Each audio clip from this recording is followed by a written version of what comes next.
Mom, don't worry about it. It's just a splash. She won't care. Mom doesn't listen, already whipping the cloth off of the table and folding it over her arm. No, I want everything to be perfect, she says, running a finger over the table to make sure the stain hasn't gone down to the wood. She deserves a real family meal, something nice. She doesn't want to come home to a war zone. Good choice of words, mutters my brother with a smirk. Mom shoots him a look, then turns to me. Fetch the fresh tablecloth, would you? It's in the linen closet. She throws her hands up in mock despair, with perhaps a tinge of the real thing. Honestly, how do you men survive on your own? She asks the ceiling. The linen closet is in our bedroom upstairs. It's the door in the far corner. And get the nice silver one, not the tatty red one. That was just for the kids' parties. To be honest, with us and Dad, the red one might be more appropriate, I say, managing to get a chuckle from Grant and a reluctant smirk from my mom. With that, I head out to the room and go upstairs. It feels odd stepping into my parents' room alone. It takes me back to being a kid, when I'd get told off for sneaking in while they weren't around. This is a different house to back then, of course, but the feeling is just the same, and Mom's sense of style hasn't changed a bit. Everything is silver, white, or light blue, and anything that can have a frill on it has exactly one. One along the duvet cover, one across the curtains, one on each sleeve of her dressing gown hanging at the far end. Barely a sign of Dad using the room at all, except for an old pair of slippers and an electric razor on his side of the bed. But that was always the way. I smile to myself as I close the door, but when I do, something catches my eye and I turn. I see two figures sharing a chair in the corner of the room, staring at me with glassy eyes. "Oh shit!" I cry out. "Language!" comes Mom's voice from downstairs. "Sorry," I call back down, not taking my eyes off of the two figures. I certainly wasn't expecting to see them there. They're exactly how I remember them. Two wooden marionette puppets. The real classic kind with posable arms and legs, moving fingers, flapping jaws, everything except the strings really, which have never been attached for as long as I can recall. Perhaps their paint is peeling a little more than the last time I saw them, and their wooden faces have been sun-bleached the color of bone, but it's them alright, old Mr. and Madam. Mr. is the taller of the puppets, his head extending upwards with a solid black top hat, and his body painted black to look like he's wearing a suit. The effect is completed with a real fabric tie fastened around his thin neck, which I've always thought was made of the same material they make ropes from. He reminds me of those villains in black and white films who fasten women to train tracks, although when I was growing up, I thought it was the other way around. I thought the evil film villains were all based on Mr. As a child, I definitely preferred Madam, but seeing her again as an adult, somehow she's become the worst of the two. Perhaps it's the wooden curls of her hair, which from certain angles look a little like horns.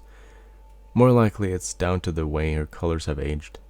Now the rosy blush of her cheek seems more like a sunken pallor, and the stains on her fabric apron, which never seemed to my child's eye like anything other than the results of baking a cake, now seem filthy and used, like an old surgical gown.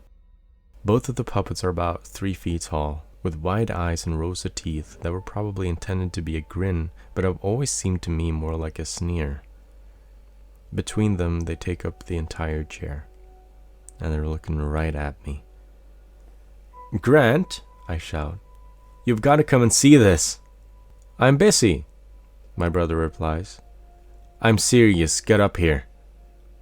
He's too far away from me to hear the beleaguered sigh that I know he lets out, but a few seconds later I do hear him thumping up the stairs. He's never been one for moving around quietly. "What?" Grant demands, poking his head around the door. I just point and he follows with his eyes. The moment he sees Mr. and Madam, his mouth falls open and his eyebrows disappear beneath his drooping fringe. "No way," he breathes. "Your first parents," I say with a nod. Grant chuckles, walks properly into the room, and leans in close to inspect the old dolls. For some reason, I feel slightly uncomfortable seeing his face that close to theirs. I want to pull him back. I don't know why. "First, Mom," Grant says, picking up Madam's wooden hand and giving it a gentlemanly shake. Her hinges squeak from lack of use. He places her arm back by her side, then takes up Mister's hand in the same manner, shaking it and nodding at the puppet. First, Dad. Seeing him do that now seems ludicrous, and we both let out a laugh. But for years of our childhood, this was something we took seriously. For as far back as I can remember, the two of us had shared this idea that Mr. and Madam weren't just puppets. They were Grant's real parents. They had simply handed him over for my mom and dad to look after. It was an idea we bonded over, something between a joke, a secret, and a pair of shared imaginary friends. It had felt special, a bond of knowledge that was exclusive to ourselves, and which our parents, our human parents, weren't aware of. It was the bizarre logic of children, I suppose, where we made ourselves feel more like brothers by pretending that we weren't actually related. We gave Mr. and Madam full personalities, told stories about what they got up to, whispered at night about when they'd finally changed their mind and take Grant back. It was a strange joke, thinking back to it now. And I'm not sure whether, as a child, I really thought it was a joke at all. We were weird kids, I say. Can you blame us? Grant asks, gesturing to the puppets. Our parents thought these were good toys to have in a 4-year-old's room. Look at them. No wonder we got a little messed up. Oi, I snap. Don't speak to your first parents that way. Grant laughs and bows to the puppets. I'm terribly sorry, first Mom and Dad. I didn't mean it. You know I love you, really. The puppet's glass eyes seem to glint in the light. Probably just a reflection of Grant moving so close, but I decide now is a good time to grab the sheets and go back downstairs. I head to the closet that Mum directed me to, grab the silver sheet, which, to no one's surprise, has a white frill along the edges, and close the door again. I'm amazed they kept these, Grant says, and as I turn I see that he's still inspecting the two puppets, peering at them from different angles. He has a point. While I don't remember them ever explicitly saying they didn't like Mr. and Madam, I'd always had the impression that Mom and Dad didn't approve of the two puppets. In fact, they'd once attempted to give them to a charity shop, and Grant cried so hard that Dad had been forced to drive up to the shop and buy them back. I had honestly thought that the two puppets were destined for the tip the moment Grant outgrew them. Yeah, I nod, passing them quickly and heading to the stairs. I wonder if Dad found out they're worth a fortune or something. They must be antiques by now. Maybe, Grant says, following behind me. I thought he'd throw them ages ago. We round the bottom of the stairs and make our way into the kitchen, where Mom's waiting with plates. I start to put out the tablecloth, but she hands the plates to Grant and takes it away from me, draping it over the table like she's dressing a princess. Thank you, boys, she says, before taking the plates from Grant and laying them on top. The two of us share a look. Mom, why do you have the... At that moment, the front door opens and we hear Dad shouting in the hallway. Attention! Mom lets out a little squeak and rushes out of the room, and Grant and I follow. Stepping out from the cold, flanked by the large frame of our dad, is Sasha, who is currently being smothered by a dozen hugs, kisses, and concerned questions from Mom. Sasha takes them with good grace. She's used to it, after all. This happens every time she gets home on leave. Did you have a nice flight? Was the airport busy? Oh, when's the last time you ate? You look like a stick. Are they even feeding you over there? Do you get proper food? I've heard they eat bugs. Are you... Sasha kisses Mom on the cheek and lovingly disengages herself from embrace. Mom, I'm fine. I promise. The flight was good and I've not had to eat any insects. Mom smiles at her, clearly relieved to have the whole family in one place. I'm just pleased you're safe, she says. Come off it, Mom, I snort. She's not in actual danger, she just operates a radio. I've got closer to the front line playing Call of Duty. You're right, Sasha says with a solemn nod. And if you ever need somewhere to hide from those preschoolers, you can come join us on the ship where it's safe, off the coast of Syria. We stare at each other for a moment and then smirk. Joking aside, it's nice to see her again, and she makes the rounds giving each of us a hug before we all head into the kitchen. Sasha is filling us all in her most recent tour. The life-changing camaraderie aboard her ship, the comical stupidity of high command, the long hours of nothingness broken by bursts of intensity. She tells us a story of when her ship came across several rafts full of refugees, which Dad somehow turns very casually to his recent fishing voyage. After that, the next half hour is spent listening to him talk about the new bait he's been using, and the three of us very lightly questioning the actual sizes of his purported catching. Before we know it, Mom is dishing up dinner, and Dad finally has to pause in his retelling of when Frank fell off the pier, at least long enough to shovel some chicken into his mouth. I gestured to Grant's plate as he, too, starts cutting into the meat.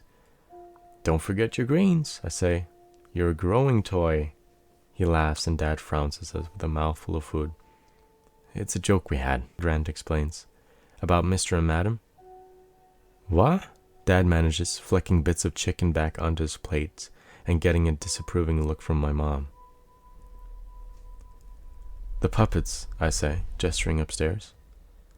"Oh, those old things," says Mom. "I thought you'd forgotten about them." "I had, until today," I say, and Grant nods.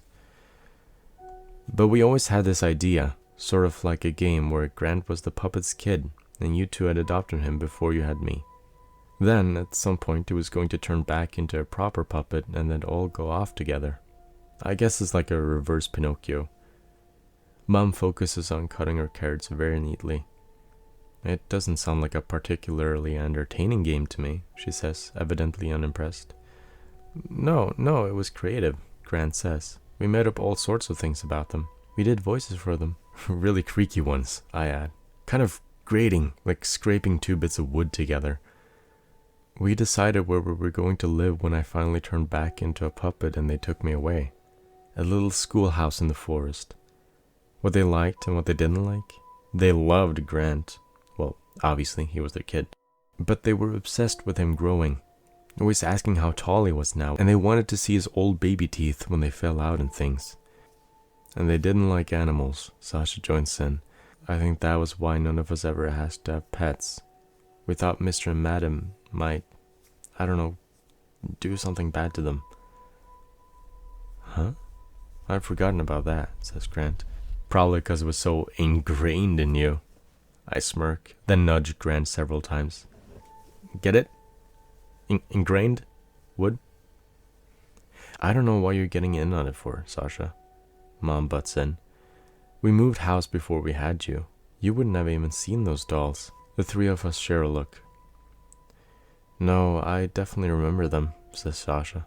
"Mister had a wooden top hat, little tie, a big toothy snarl, smile." Corrects Grant.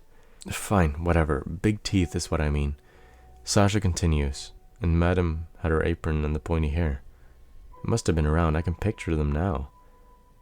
"They were probably just described to you," Mom says, in a manner that suggests the conversation is over. Unfortunately for her, that tone hasn't worked on us since we all moved out, and Grant shakes his head as I lean in. "Sorry, Mom, but you're wrong," I say. "They were definitely with us in the second house. I remember them telling me, 'You got that one now.' They called Sasha that one. 'You don't need Grant anymore.' They were angry because you'd kept him too long, and it was Sasha's birth that started them thinking that way." "We have plenty of photos of the second house," Mom explains patiently. "Albums full of them. I'd like to get them out to look at sometimes, and I can promise you not one of them has those awful dolls in them. If we still had the dolls in that house, how is it that they aren't in a single photo?" "No pictures!" I shout out in unison with Grant, and then we both burst out laughing. Sasha chuckles, but Dad furrows his brow in confusion, and Mom looks at us like we belonged in a padded cell. Grant waves his hand and we catch our breath. "They hated people taking pictures of them," he explains. "Got really angry about it. I had to hide them whenever we had a party, because Dad would be going around with his camcorder." "God, I remember when I drew a picture of them once," I say, the memories flooding back. I had such a horrible nightmare afterwards. They were both stood looming over my bed, clawing at me, like really clawing, as if they wanted to kill me. Horrible. Grant turns to me, a little surprised. "I remember that," he says. Now it's my turn for the padded cell stare. What are you talking about, you dumb twat? How can... Language? Sorry, Mom. How can you remember a nightmare I had? Grant shrugs. I don't know, he says, as if it's no big deal. But I do. I can remember the picture you did because I thought it was really good. I was jealous of it, actually, and I was wanting to try drawing them myself. I don't know why I never had done before, but Mr. and Madam weren't happy about it at all. They waited until Mom kissed us goodnight and closed the door, and then they were like snakes, On the documentaries, where they're still for ages and they lash out and kill the mouse, it was like that. One moment everything was quiet, and then they were out of their chair and going for you. I can see it now, the arms going back and forth, scratching you like they were trying to dig through you or something, like they really hated you. It goes quiet for a moment, and I don't know what to say. No one does. Even Sasha looks uncomfortable, and I find myself looking at my plate and pushing half a sausage around the remains of the gravy. I get this really strange feeling in my stomach as I recall more and more details about these old nightmares, and everything Grant said seems to match up with how I remember it. Well, says Mom with a forced cheeriness, who's up for dessert, eh? And I remember you screaming, Grant says flatly. Mom's smile drops, and I turn to my brother while my stomach twists itself into knots. What? I ask. I can hear it. How scared you were? How much it hurt? It's the worst I'd ever heard you cry. I remember feeling so guilty because I didn't do anything to stop them. I didn't say a word. I just let it happen. I was too scared of them to try. Grant, it wasn't real, Sasha says, patting his hand. It was just a nightmare, I add, although I hear the intended question in my own voice. Mom suddenly jumps up and starts clearing the plates away. Normally we'd offer help, but for some reason everyone just lets her get on with it. I'll get dessert then, she says to herself, nodding. You did used to scratch yourself something terrible, mind, says Dad, looking at me with a thoughtful expression under his bushy gray eyebrows. These night terrors you had, they went back as long as I can remember, even when you were still in your cot. You did it in your sleep, scratched yourself, and I think you must have woken yourself up from the pain of it. And it's no wonder, you made a real mess of yourself at times. We were going to take you to a doctor about it, except you eventually stopped on your own. Grew out of it, I'd imagine. I shift in my seat. Now that I think back, now that I really try, I can actually remember the puppets attacking me several times. Sometimes a quick scratch on the arm when no one was looking, sometimes going for my face at night. It's strange to think that I had such a vivid, twisted imagination when I was young. I don't know how I can remember it too, though, Grant muses. I shrug. Maybe I told you about them, I suggest. The nightmares? I told you everything at that age. Must have talked to you about my dreams. And then you probably just started incorporating it into your own nightmares. Empathetic nightmares, like you were projecting your worries about me in your own dreams. I've read about stuff like that, Dad adds with a sage nod. In the paper. Grant doesn't seem convinced. But I can remember them attacking you in the cot, he says. Reaching through the bars and plucking at you, tugging at your skin while you wailed, with your red, scrunched up face. How can I remember that? You couldn't have told me about it back then, you couldn't even talk. I'm starting to wish you couldn't talk, Sasha says, and Dad laughs. So do I, although I don't really find it funny. Grant looks like he's about to respond, but at that moment, Mom bustles back in and places heaping portions of cake in front of us. God, Mary, are you trying to kill me? Dad asks, staring at the giant slice drizzled in cream and cherry sauce. I'll have a heart attack after all this. Now be careful, Dad, Sasha chimes in.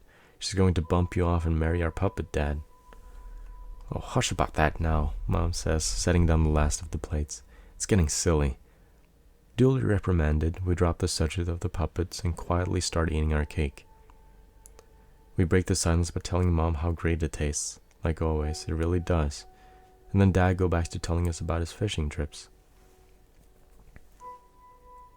It really was a nice house, Sasha says after a while, a wistful look on her face.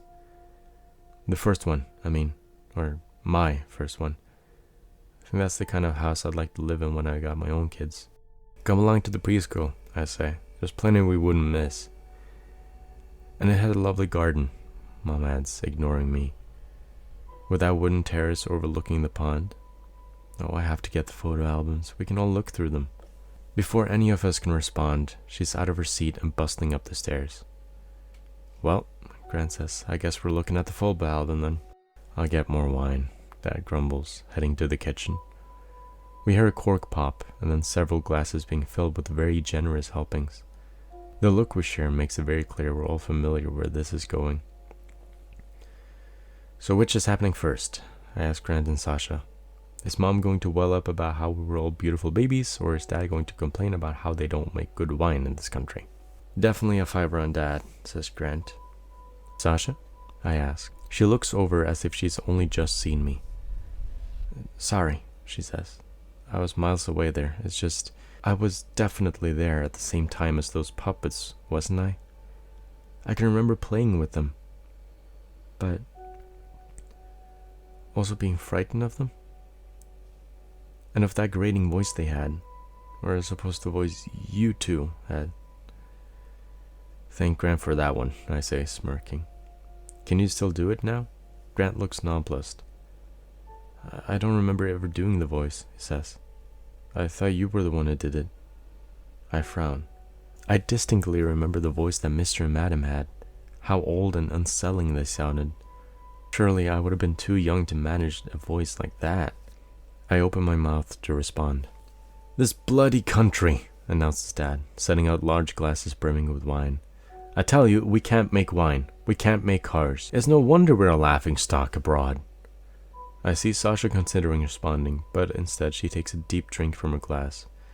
We nod along as Dad tells us about how things just haven't been the same since that woman was in charge.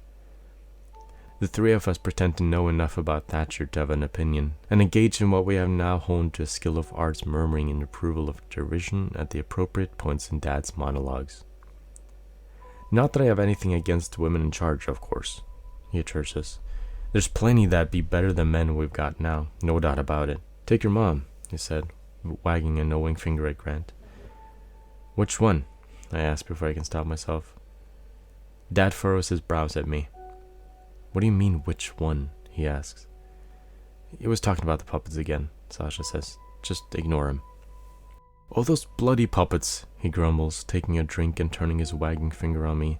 With how you go on about them, I'd not be surprised if they did bring you up. You certainly didn't get these ideas from me or your mother. Technically, I did, I say. You were the ones who bought them for Grant, after all. It wasn't bloody me, Dad grunts. I wouldn't pay a penny for them. In fact, if Grant would have let us, I'd pay people to take them away. Ugly, bloody things. Half traumatized you all from what I can work out. Your mother had nightmares about them. I don't mind telling you. And I can't blame her. Sinister is what they were. Just damn sinister. Seriously, Dad, Grant says. If you hate them so much, why do you have them in your room? Dad blinks. What do you mean? Yeah, that's a good point, I join in. Why do you have them up in your room? Why did you bring them here in the first place and then have them staring at your bed? Aren't you a little old to be playing with dolls? There's a long pause, as Dad evidently tries to work if the two of us are playing some kind of trick or just being strange. Kids, he says slowly. We left those blasted things in our first house. We haven't seen them in 20 years. The three of us smirk, Sasha rolling her eyes. But as Dad continues to stare at us with that sincere, confused expression, our smiles begin to falter. That's...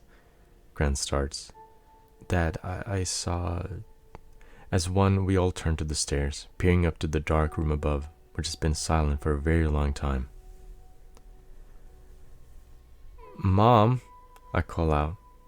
We wait, but there's no response, except the distant creaking of floorboards. Grant pushes back his chair and approaches the doorway, leaning his head into the hallway beyond. He calls louder, "Mom?" And a voice replies from our parents' bedroom. "Yes, dear." A wooden, grating voice.